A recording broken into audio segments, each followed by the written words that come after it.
Hello student, आप सभी का हमारे यूट्यूब चैनल मैथमेटिक्स वायस में स्वागत है। तो student, BSc second chapter number 10 partial differential equation of the second order with variable coefficient. अब क्या होगा, वेरिएबल कोएफिशिएंट थांगे मतलब क्या होगा, पार्शियल तो आप जानते हो, पार्शियल में जो आप सारी टर्म्स जानते हो, F of X Y Z P Q R S T, Z को हटा दो, जेड तो इनके साथ ऑलरेडी रहता ही है। इस टाइप की फॉर्म में आपको इक्वेशन में, मतलब ये फंक्शन है, एक्स में हो सकता है, वाई में हो सकता है, P Q R S T इसमें हो सकता है। अब बात करता है ये सेकंड ऑर्डर की, चाहे सेकंड ऑर्डर कैसे, del two Z over del X का क्या होता है आर, ठीक है। टी की बात करते हैं तो छात्र क्या आता है, del two Z over del Y square. अब ये सेकंड ऑर्डर के साथ में वेरिएबल कोएफिशिएंट लग जाएं, वेरिएबल कोएफिशिएंट कौन से होते हैं, एक्स एंड वाई, ठीक है, ये लग जाएं।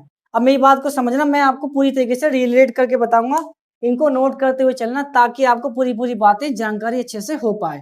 समझ रहे हो ना, ध्यान से आइए देखते जाओ, अब तुम असली खेल अब आएगा। मेरी बात को समझना ध्यान से, पी कितना होता है, del Z over del X, Q कितना होता है, del Z over del Y, बात समझना ध्यान से।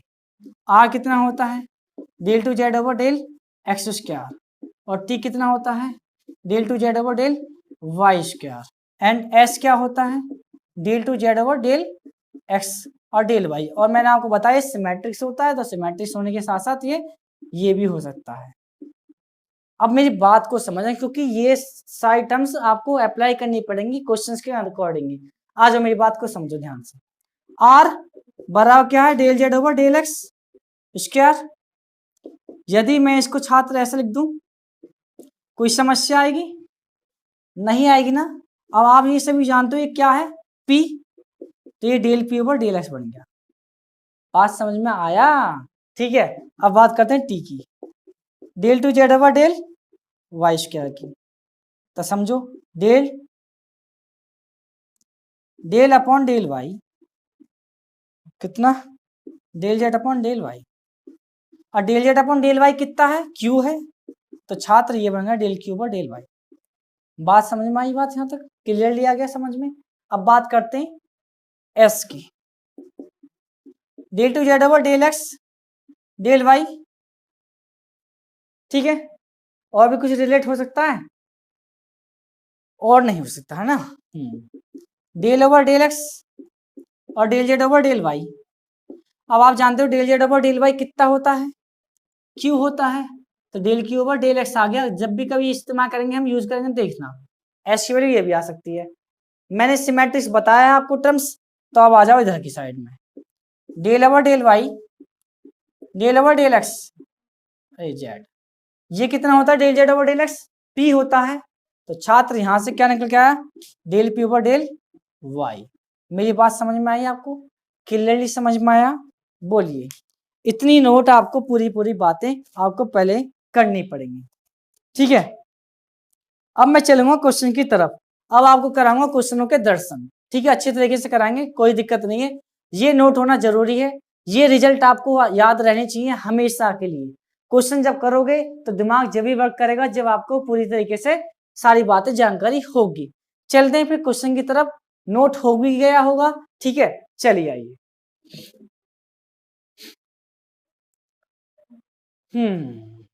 और कुछ रिलेट हो सकता है क्या?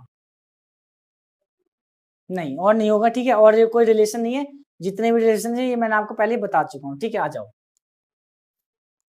अब चलते हैं एक्सरसाइज की तरफ, और एक्सरसाइज का फर्स्ट क्वेश्चन लेंगे, और फर्स्ट क्वेश्चन से आपको दर्शन कराएंगे कि कैसे इसको सॉल्यूशन करते हैं, ठीक है ना। आ जाओ, आप देखते जाओ, असली ट्रेलर तो अब आएगा। ये सारी बातें आपको याद रहनी चाहिए, जो भी आप यूज करोगे उसको साइड में लिखोगे कि हमने क्या यूज किया। देखते जाना, एक्सरसाइज होगी स्टार्ट आपकी फर्स्ट, ठीक है। एक्सरसाइज फर्स्ट का फर्स्ट क्वेश्चन स्टार्ट होगा, और फर्स्ट क्वेश्चन स्टार्ट होने के बाद में, और मैं आपको पहले ही एक जानकारी दे देना चाहता हूं कि अगर क्वेश्चन करते टाइम में अगर आपको क्वेश्चंस, जैसे एक्सरसाइज आपने पढ़ी होगी, आपने पढ़ा है ना लीनियर डिफरेंशियल इक्वेशन, कौन सी फॉर्म होती है, डीपी ओवर डी एक्स, ये वाली d y over d x plus का p y equal to q, अगर आपकी लीनियर डिफरेंशियल की फॉर्म बन जाएगी तो भी आप इस क्वेश्चन को उस मेथड से कर सकते हो। क्या करते थे आप, यहाँ इंटीग्रल फैक्टर निकालते थे, e की power of P D X. Solution निकालने के लिए क्या करते थे, y into integral factor is equal to integral factor into Q into D x plus का c, और इससे आपका सॉल्यूशंस निकल कर आसानी से आ जाता था। अब बात करते हैं छात्र क्वेश्चन की तरफ चलें, आ जाओ क्वेश्चन देखते हैं। अब क्वेश्चनों के दर्शन होंगे अच्छी तरीके से, आइए। एक्स आर प्लस पी बराबर कितना, 9x का होल स्क्वायर y की पावर क्यू। क्लियरली बात है, क्वेश्चन ये है एक्स आर प्लस पी बराबर 9x स्क्वायर वाई क्यू। देखो सेकंड ऑर्डर है, वेरिएबल कोफिशिएंट आ रहा है x। क्लियरली बात समझ में आ रही है। अब मैंने आपको r बताया, यहाँ देखो p आ रहा, थोड़ा सा चश्मा लगा कर देख लो ध्यान से, ये p आ रहा। अब r मैंने क्या बताया था आपको, del two Z over del x square बताया, लेकिन मैंने कुछ रिलेट करना भी बताया था, del x del Z over del x, और del Z over del x कितना p होता है, तो del p over del x आ गया। बात समझ में आई। तो बस सीधा सीधा आपको क्या रखना है, del p over del X रखना है। अब प्लस का p बराबर 9x स्क्वायर y की पावर क्यू। यहां तक कोई दिक्कत, ठीक है। आइए अब आगे की तरफ चलते हैं। अब थोड़ी सी बात समझना ध्यान से, यदि मैं इसको del p over del X plus का p अपॉन x अपॉन में ले गया बराबर 9, ये कितना है स्टूडेंट, 9x y का क्यूब बनेगा, ठीक है। अब क्या किया आपने, देखो लीनियर डिफरेंशियल इक्वेशन बन रही है या नहीं बन रही, बन रही है, बताओ। एक काम और करो, एक मिनट याद आएगी बात। एक और आपको इस मेथड का भी इस्तेमाल कर सकते हो। एक और आसान मेथड और लेके आ रहा हूं मैं, आसान मेथड और भी ज्यादा इजी। अभी आ गया तुरंत की तुरंत माइंड में आ गया बात, समझना मेरे पास। इसको यहाँ ले आओ, X del P over del X plus का p बराबर 9x स्क्वायर वाई का क्यूब। एक और आसान मेथड है, ये जहां से लॉन्ग हो जाएगा, देखना थोड़ा सा यहाँ ध्यान दो क्या लिखा हुआ है छात्र, डी एक्स पी लिखा हुआ है, नहीं लिखा हुआ, बोलिए। डी एक्स पी लिखा हुआ है, नहीं लिखा, partial differential with respect to X हो रहा है, देखो नहीं लिखा हुआ। आ जाओ मैं सिखाऊंगा, एक्स पी के साथ इसको डी एक्स लिखें। फर्स्ट एंड सेकंड, देखो x into DP over d x, मतलब डेल मान लो, पार्सल में चला था, चलो पार्सल मान लीजिए, टेंशन ना लो, ठीक है कोई बात नहीं, plus P as it is और x का 1 हो गया। तो क्यों ले रहे हैं हम पार्सल में, एक चीज और भी समझ लो, p के साथ में x का टर्म हो रहा है, तो आप इस मेथड को ना लगाकर देखो इस वाले मेथड को लगा दोगे आप, आसानी से हो जाएगा क्वेश्चन, और देखो कितनी जल्दी होगा और बात भी आपको क्लियरली समझ में आएगी। मैं आपको बता रहा हूँ, एक दूसरे से रिलेट करना सीख जाओ अच्छे से, बस क्वेश्चन आपको कैसे भी आ जाए ऐसे ही कर दोगे आसान से। देखना एक दो क्वेश्चन के बाद मेरी बात पूरी समझ में आ जाएगी आपको।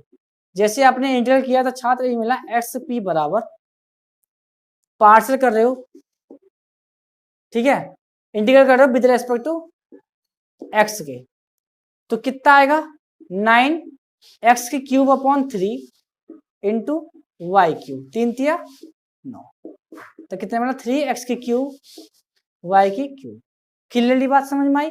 और एक चीज और है, मैंने आपको सिखाया जिसके रेस्पेक्ट में आपने क्या किया, इंटीग्रल किया पार्सल में, तो उसका अदर कांस्टेंट क्या आएगा, f ऑफ y।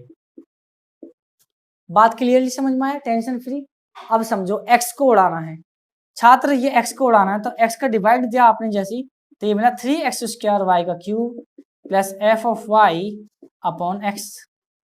और आप p को जानते हो अच्छी तरीके से, p है क्या, del Z over del X. असल में आपको करना क्या, जेड फाइंड आउट करना है, समझ रहे हो, जेड फाइंड आउट करना है। एक क्वेश्चन से कोई भी इंटेलिजेंट नहीं बनेगा, जैसे ही आपके 2 क्वेश्चन हो जाएंगे तुरंत ही आप होशियार हो जाओगे, समझ जाओ, मास्टर बन जाओगे। इंटीग्रल विद रेस्पेक्ट टू कितना एक्स, जैसे करा आपने इंटीग्रल, तो जेड बराबर कितना आया 3x का क्यूब अपॉन 3 एंड y का cube plus f of y 1/x तो है ना, पार्सल वो इंटीग्रेट करने विद रिस्पेक्ट टू एक्स, तो 1/x है ना, तो log ऑफ x आ गया। अब समझो x के रेस्पेक्ट में किया तो क्या आएगा, अदर कांस्टेंट। भाई x में किया तो y का आएगा ना फंक्शन, तो जब f1 आपने यहाँ ले रखा था ये आ गया फाई ऑफ y। क्लियरली समझ में आया, और यही आपका आंसर होना चाहिए। चलिए चेक करते हैं इसका आंसर को, 1 मिनट, 3 से 3 भी उड़ा सकते हो आप, ठीक है। तो चेक करते हैं आपका आंसर क्या कह रहा है। एक्स बिल्कुल ठीक आंसर से कोई भी प्रॉब्लम छात्र नहीं है। आइए फिर नेक्स्ट क्वेश्चन की तरफ चलेंगे अब हम अगले पर। क्वेश्चन नंबर जो सा भी चाहो उसे करा देंगे हम, देखते जाओ असली खेल। इस चैप्टर में से स्टूडेंट क्वेश्चन मिल जाता है कभी कभी, मिलेगा कहाँ, 2.5 नंबर में, समझ रहे हो, 2.5 नंबर में मिलेगा। जैसे आपके पार्सल में चल रहा है ये, तो पार्सल में टर्म है तो आपको कांस्टेंट जो लिखोगे ना वो फंक्शन में लिखना बस, इंटीग्रल जब आप कर रहे हो, ठीक है। इसका बहुत बड़ा सॉल्यूशन है, सॉल्यूशन निकल के भी आता है। अब वो तो पूछा नहीं जाता कहीं, उसकी जरूरत नहीं है ना, इस वजह से नहीं बताते हम। आ जाओ, चलो एक क्वेश्चन नंबर 2 का भी दर्शन करा देता हूँ, फिर इसके बाद में आपको पूरी बातें और क्लियर होंगी। r बराबर कितना, 2y²। अब r को तो आप सभी बखूबी जानते हो, del two Z over del x square. जब भी आपको क्वेश्चन ना मिले तो सीधा सीधा, कुछ भी बात नहीं है तो सीधा सीधा ऐसे ही मानना पड़ेगा, ठीक है। टेंशन फ्री हो गए, कोई दिक्कत नहीं, चाहे आप del P over del X भी लिख सकते थे तो भी कोई समस्या नहीं थी। चलिए कोई नहीं, आप सीधे सीधे इंटीग्रेट कर दो विद रेस्पेक्ट टू कितना, एक्स के रेस्पेक्ट में। तो देखो आप एक बात समझो मेरी बात को, कि ये लिखा हुआ क्या, डेल ओवर डेल एक्स और del Z over del X लिखा हुआ है ना, तो बस ये हट जाएगा एक बार में, तो कितना बचेगा, del Z over del X बचेगा। एक्स का टर्म है नहीं, इंटीग्रल कर रहे हैं तो कितना आ जाएगा, 2xy², और कोई कांस्टेंट एक्स के रेस्पेक्ट में, तो छात्र क्या आएगा, एफ ऑफ वाई। क्लियरली समझ में आई बात। अब अगली बात करते हैं अगेन,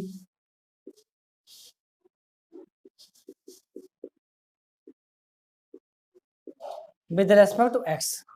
जब अगेन करोगे तो जेड बराबर कितना, 2x²/2y² प्लस किसके रेस्पेक्ट में हो रहा है ये बताओ, again integration with respect to X, X के रेस्पेक्ट में हो रहा है भाई साहब, ये कांस्टेंट ऑफ एफ वाई पर है, तो छात्र यहाँ क्या आया बोलो, एफ वाई इंटू एक्स, ठीक है। और कोई अदर कांस्टेंट आएगा phi of Y, tension free, 2 से 2 उड़ा, कितना मिला, x² और plus X F of Y and plus का फाई ऑफ वाई, ये ही आपका आंसर होना चाहिए।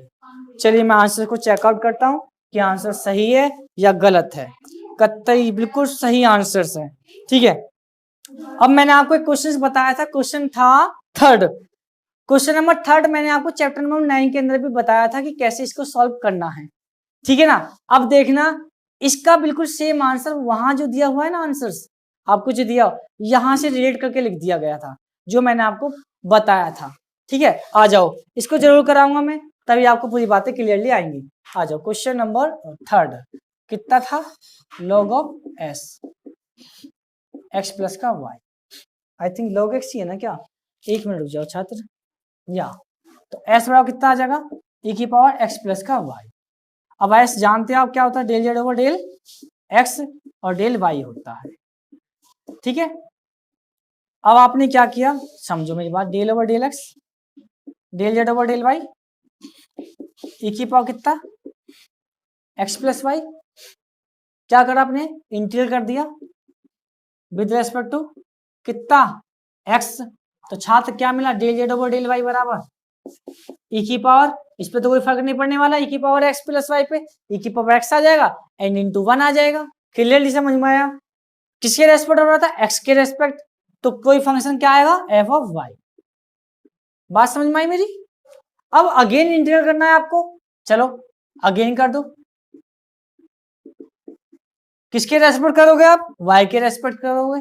चलिए जब आपने वाई के रेस्पेक्ट किया तो मेरी बात समझना, e⁻ X plus why he रहा ये तो, प्लस यहां पर y का टर्म है, एफ वाई फंक्शन में है, उसका इंटीग्रल कर दिया तो छात्र बोलो क्या बनेगा, phi of Y.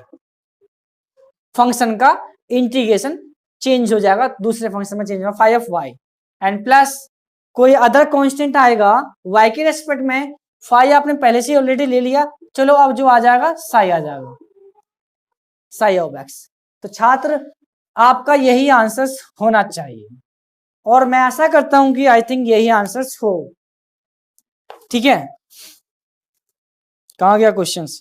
Question number 3, बिल्कुल ठीक बात है, क्लियरली समझ में आ गया होगा, टेंशन फ्री। आइए अब मैं क्वेश्चन कुछ दर्शन कराता हूं थोड़े से अलग टाइप के। तो क्वेश्चन लेता हूं मैं 6, ठीक है, क्वेश्चन नंबर 6 की तरफ चलते हैं हम। क्वेश्चन नंबर 6 लेंगे, आ जाओ। हाँ कहां गया क्वेश्चन? क्वेश्चन नंबर 6, आइए स्टूडेंट, टेंशन बिल्कुल नहीं लेनी है, टेंशन देनी है, ठीक है, आ जाओ।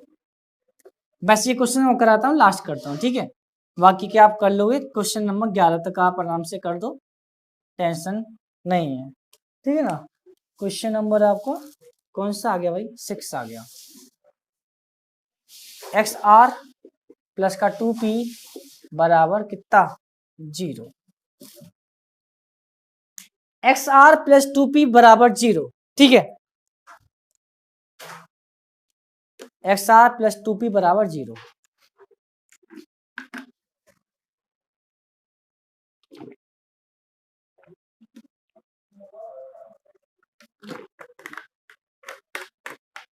चलिए फिर आर 2p, अच्छा एक्स, पहले तो अभी ऐसे लिख लेता हूं, है ना, टेंशन ना लेना, बस थोड़ा थोड़ा दिमाग लगाएंगे, रुक जाओ, प्रॉब्लम ही रही आपकी। X del two Z over del x square minus का 2 del Z over del X, इस टर्म को आप नीचे लेके आए।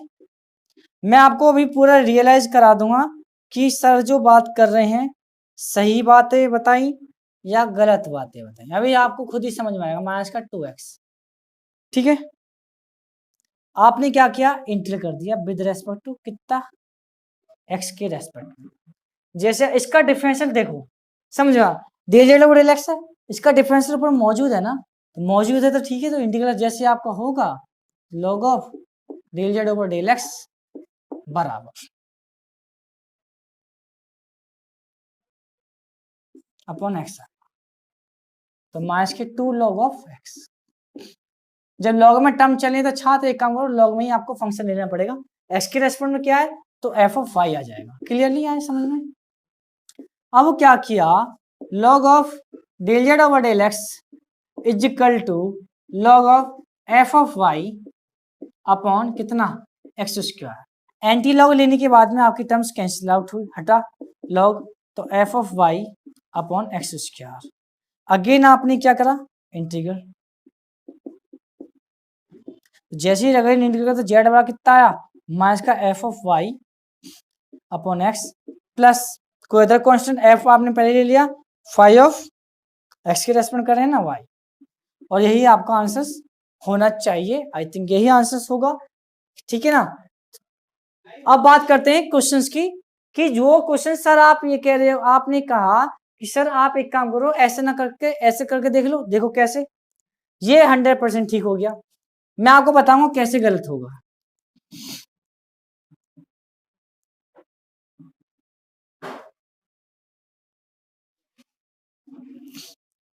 एक्स आपने क्या del P over del X लिख लिया, 2p बराबर 0, ठीक है, डेल पी अपॉन 2p कर रहे हो आप, 2 ले लो और डेल एक्स अपॉन माइनस का एक्स, आई थिंक इस टाइप से लोगे, है ना, तभी तो वेरिएबल सेपरेट, वेरिएबल सेपरेट। तो छात्र ये पार्शियल में चल रहा है ना, एक बार वो डिफरेंशियल होता, समझ लो डिफरेंशियल होता पूरा प्रॉपर dp अपॉन dp, तो बात हम कर लेते ठीक, बट ये पार्शियल में चल रहा है ना, तो पार्शियल के अकॉर्डिंग ये जो मेथड आप लगाओगे ना, ये बिल्कुल 100% गलत हो जाएगा, ठीक है। आंसर आ जाएगा, लेकिन गलत है ये तरीके के, ये हमारे रूल के खिलाफ है, ठीक है। तो ये नहीं हो पाएगा, किसी भी हालत में नहीं होगा, ठीक है। आप समझ भी गए हो अच्छे से, ठीक है। तो ओके स्टूडेंट, यदि आपको हमारी वीडियो अच्छी लगी, वीडियो को लाइक शेयर एंड कमेंट कीजिए। यदि आप हमारे चैनल पर नए हैं तो चैनल को सब्सक्राइब करना, बेल आइकन को जरूर प्रेस करना, ताकि आपको कोई भी नई वीडियो तो उसकी नोटिफिकेशन सबसे पहले पहुंचे। तो स्टूडेंट ऐसा है, अगर आपको पिछली वीडियो भी देखनी है तो प्लेलिस्ट आराम से बनी हुई है, उसको आप वहां से देख सकते हो, कोई भी दिक्कत नहीं है, ठीक है। कोई भी दिक्कत आती है आप कमेंट बॉक्स में करो क्वेश्चंस, उसका सॉल्यूशन आपको नेक्स्ट क्लास में मिलेगा। Thank you.